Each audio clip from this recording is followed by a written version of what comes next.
ಬಹುದಿನಗಳ ಮಾದಿಗ ಸಮುದಾಯಕ್ಕೆ ಅನ್ಯಾಯ ಆಗಿದೆ, ನ್ಯಾಯ ಕೊಡಬೇಕು ಅಂತ ಹೇಳಿ ನಾವು ಹೋರಾಟ ಮಾಡ್ಕೊಂಡ್ ಬಂದಿದ್ದೇವೆ 30-35 ವರ್ಷಗಳಿಂದ. ಅದು ಫಲ ಕೊಡ್ತಾ ಇದೆ. ಮೊನ್ನೆ ನಾಗಮೋಹನ್ ದಾಸರವರು ತಮ್ಮ ವರದಿಯನ್ನ ಸರ್ಕಾರಕ್ಕೆ ಸಲ್ಲಿಸಿದ್ದಾರೆ. ಇಂದು ಆ ವರದಿಯನ್ನ ಸಚಿವ ಸಂಪುಟದಲ್ಲಿ ಸ್ವೀಕಾರ ಮಾಡಿದ್ದಾರೆ. ಸ್ವೀಕಾರ ಮಾಡಿ ಎಲ್ಲರಿಗೂ ಕೂಡ ಪ್ರತಿಯನ್ನ ಎಲ್ಲಾ ಮಂತ್ರಿಗಳಿಗೂ ಕೂಡ ಕೊಟ್ಟಿದ್ದಾರೆ. ಅವರು ಮಾಡಿರ್ತಕ್ಕಂಥ ವರದಿ ಏನಿದೆಯಲ್ಲ ಬಹಳ ವೈಜ್ಞಾನಿಕವಾಗಿ, ಬಹಳ ನ್ಯಾಯಸಮ್ಮತವಾಗಿ, ಸಾಮಾಜಿಕ ನ್ಯಾಯವನ್ನ ಎತ್ತಿ ಹಿಡಿಯುವ ರೀತಿಯಲ್ಲಿ ಯಾವ್ಯಾವ ಸಮುದಾಯ ಅತ್ಯಂತ ಕೆಳ ಸ್ಥಾವರದಲ್ಲಿದೆ ಆ ಸಮುದಾಯವನ್ನ ಮೇಲೆತ್ತುವಂತ ಕಾರ್ಯವನ್ನ ಅದ್ರಲ್ಲಿ ಮಾಡಿದ್ದಾರೆ ಅಂತ ನಾನು ಅನ್ಕೊಂಡಿದ್ದೇನೆ. ಅದರಿಂದ ಆ ಒಂದು ವರದಿಯನ್ನ ನಾವು ಸಂಪೂರ್ಣವಾಗಿ ಕೂಡ ಸ್ವೀಕಾರ ಮಾಡ್ತೀವಿ. ಅದಾದ ನಂತರ ಇನ್ನು ನಮಗೆ ಇನ್ನೊಂದು ಸ್ವಲ್ಪ ಇದು ಹಾಕ್ಬೇಕಾಯ್ತು, ಆಮೇಲೆ ನಾವು ಹೇಳ್ತೀವಿ. ಒಟ್ಟಾರೆ ನಮಗೆ ನಮ್ಮ ಜನಸಂಖ್ಯೆ ಜಾಸ್ತಿ ಇದೆ, ಮಾದಿಗ ಸಮುದಾಯ ಜನಸಂಖ್ಯೆ ಜಾಸ್ತಿ ಇದೆ, ಅತ್ಯಂತ ಹಿಂದುಳಿದಿದೆ. ಎಲ್ಲಾ ಇದರಲ್ಲೂ ಕೂಡ ಎಲ್ಲಾ ಕ್ಷೇತ್ರದ ಸಾಮಾಜಿಕವಾಗಿ, ಶೈಕ್ಷಣಿಕವಾಗಿ, ಆರ್ಥಿಕವಾಗಿ ಅತ್ಯಂತ ದುರ್ಬಲ ಸಮುದಾಯ ಅಂದ್ರೆ ಮಾದಿಗ ಸಮುದಾಯ.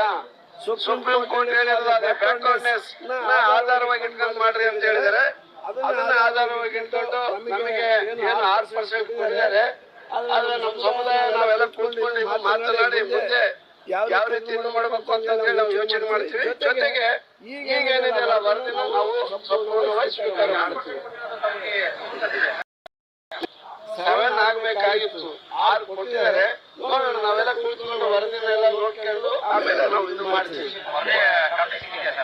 ಇಲ್ಲ ನೋಡಬಹುದು ಸ್ನೇಹಿತರೆ, ಈ ಒಳ ಮೀಸಲಾತಿಗೆ ಸಂಬಂಧಪಟ್ಟಂತೆ ಎಚ್ ಆಂಜನೇಯ ಸರ್ ಅವರೇ ಅಭಿಪ್ರಾಯಪಟ್ಟಿರುವಂತೆ ತಮಗೆ ಕೇವಲ 6% ನೀಡಲಾಗಿದ್ದು, ಅದನ್ನು ನಾವು ನಮ್ಮ ಸಮುದಾಯದವರು ಕುರಿತು ಮಾತನಾಡಿ ಮುಂದಿನ ಒಂದು ನಿರ್ಧಾರವನ್ನು ತೆಗೆದುಕೊಳ್ತೀವಿ ಅಂತೇಳಿ ಅವರು ಪ್ರೆಸ್ ಮೀಟ್ ಸಂದರ್ಭದಲ್ಲಿ ತಿಳಿಸಿದ್ದಾರೆ ಅಂತಕ್ಕಂಥದ್ದು. ಹಾಗಾದರೆ ಯಾವ್ಯಾವ ವರ್ಗಗಳಿಗೆ ಎಷ್ಟೆಷ್ಟು ರೀತಿಯ ಮೀಸಲಾತಿಯನ್ನು ಕಲ್ಪಿಸಿಕೊಡಲಾಗಿದೆ ಅಂತಕ್ಕಂಥರ ಬಗ್ಗೆ ನಾವು ನೋಡ್ತೀವಿ. ಇಲ್ಲಿ 4 ರೀತಿಯಾಗಿ ಏನು ಮಾಡಲಾಗಿತ್ತು ಅಂದ್ರೆ ವರ್ಗೀಕರಣವನ್ನು ಮಾಡಲಾಗಿದೆ ಅಂತಕ್ಕಂಥದ್ದು. ಪರಿಶಿಷ್ಟ ಎಡಗೈ ಅಂತಕ್ಕಂಥದ್ದು ಅಂದರೆ ಮಾದಿಗ ಅಂತಕ್ಕಂಥದ್ದು, ಬಲಗೈ ಅಂದ್ರೆ ಛಲವಾದಿ ಅಂತಕ್ಕಂಥದ್ದು, ಸ್ಪೃಶ್ಯ ಜಾತಿಗಳಾಗಿ ಗುರುತಿಸಿಕೊಂಡಿರುವ ಬೋವಿ, ಲಂಬಾಣಿ ಮತ್ತು ಅಲೆಮಾರಿ ಇತರ ಎಂಬ 4 ವರ್ಗೀಕರಣದ ಅಡಿ ಮೀಸಲು ಹಂಚಿಕೆ ಆಯೋಗ ಶಿಫಾರಸು ಮಾಡಿದ್ದು,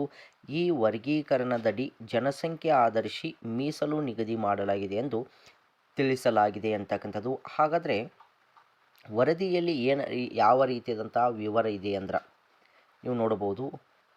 ಇಲ್ಲಿ ಎಲ್ಲವನ್ನು ಕೊಟ್ಟಿದ್ದಾರೆ. ಎಷ್ಟು ಪುಟಗಳಂದ್ರೆ ಟೋಟಲು 101 ಉಪಜಾತಿಗಳು ಕಂಡುಬರ್ತಿದ್ದು 1766 ಪುಟಗಳಷ್ಟು ನಾಗಮೋಹನ್ ದಾಸ್ ಸರ್ ಅವರು ವರದಿಯನ್ನು ಸಲ್ಲಿಕೆ ಮಾಡಿದ್ದಾರೆ ಅಂತಕ್ಕಂಥದ್ದು. ಹಾಗಾದರೆ ಮಾದಿಗ ಅಂದರೆ ಎಡಗೈ ಸಮುದಾಯದವರಿಗೆ 6.5%ರಷ್ಟು, ಬಲಗೈ ಅಂದರೆ ಛಲವಾದಿ ಸಮುದಾಯದವರಿಗೆ 5.5%, ಸ್ಪೃಶ್ಯ ಅಂದರೆ ಬಂಜಾರ ಮತ್ತು ಬೋವಿ ಅಂತಕ್ಕಂಥವ್ರಿಗೆ 0.4%, ಅಲೆಮಾರಿ ಮತ್ತು ಇತರೆ ಅಂತಕ್ಕಂಥದ್ದು 0.1%ರಷ್ಟು ಏನು ಮಾಡಲಾಗಿತ್ತಂದ್ರೆ ಮೀಸಲಾತಿಯನ್ನು ನೀಡಲಾಗ್ತದೆ ಅಂಥೇಳಿ ವರ್ಗೀಕರಣ ಮಾಡಿ ಇಲ್ಲಿ ನೀಡಲಾಗಿದೆ ಅಂತಕ್ಕಂಥದ್ದು. ಹಾಗಾದರೆ CM ರವರೇ ತಿಳಿಸಿರುವ ಹಾಗೆ ನೋಡಿ, ವರದಿ ಬಂದಿದೆ, ಅದರಲ್ಲಿ ಏನಿದೆ ಶಿಫಾರಸುಗಳೇನು ಎಂಬುದನ್ನು ನಾನು ನೋಡಿಲ್ಲ. ಆಗಸ್ಟ್ 7ರಂದು ಸಂಪುಟ ಸಭೆಯಲ್ಲಿ ವರದಿ ಬಗ್ಗೆ ಚರ್ಚಿಸಲಾಗುವುದು ಅಂತ ಹೇಳಿದರು. ಇವತ್ತು ಆಗಸ್ಟ್ 7ನೇ ತಾರೀಕು ಅದರ ಬಗ್ಗೆ ಚರ್ಚೆ ಮಾಡಿ ಅದನ್ನು ಅದರ ಪ್ರತಿಯನ್ನು ಕೂಡ ಪ್ರತಿಯೊಬ್ಬ ಸಚಿವರಿಗೆ ನೀಡಿ ಅದನ್ನು ಸಂಪೂರ್ಣವಾಗಿ ಓದಿಕೊಂಡು ಆಗಸ್ಟ್ 16ನೇ ತಾರೀಕು ವಿಶೇಷ ಸಭೆಗೆ ಹಾಜರಾಗಬೇಕಂತೇಳಿ CM ರವರು ಏನು ಮಾಡಿದ್ದಾರೆ ಅಂದರೆ ತಿಳಿಸಿದ್ದಾರೆ ಅಂತಕ್ಕಂಥದ್ದು.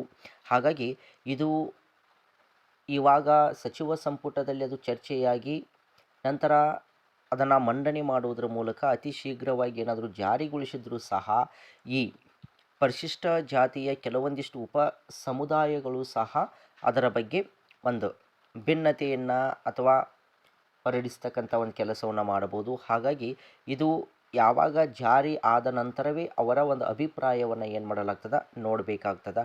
ಹಾಗಾಗಿ ಸರ್ಕಾರದವರು ಅತಿ ಶೀಘ್ರಗತಿಯಲ್ಲಿಯೇ ಈ ಒಂದು ವರದಿಯನ್ನು ಜಾರಿಗೊಳಿಸಿ ಎಲ್ಲ ಅಧಿಸೂಚನೆಗಳನ್ನ ಪ್ರಾರಂಭಿಸಬೇಕಂತಕ್ಕಂಥದ್ದು ನಮ್ಮ ಒಂದು ಕೂಡ ಮನವಿ ಕೂಡ ಆಗಿದೆ ಅಂತಕ್ಕಂಥದ್ದು. ಹಾಗಾಗಿ ಇದು ಒಂದಿಷ್ಟು ಪ್ರಮುಖವಾದಂಥ ಮಾಹಿತಿ. ಎಲ್ಲರಿಗೂ ಧನ್ಯವಾದಗಳು.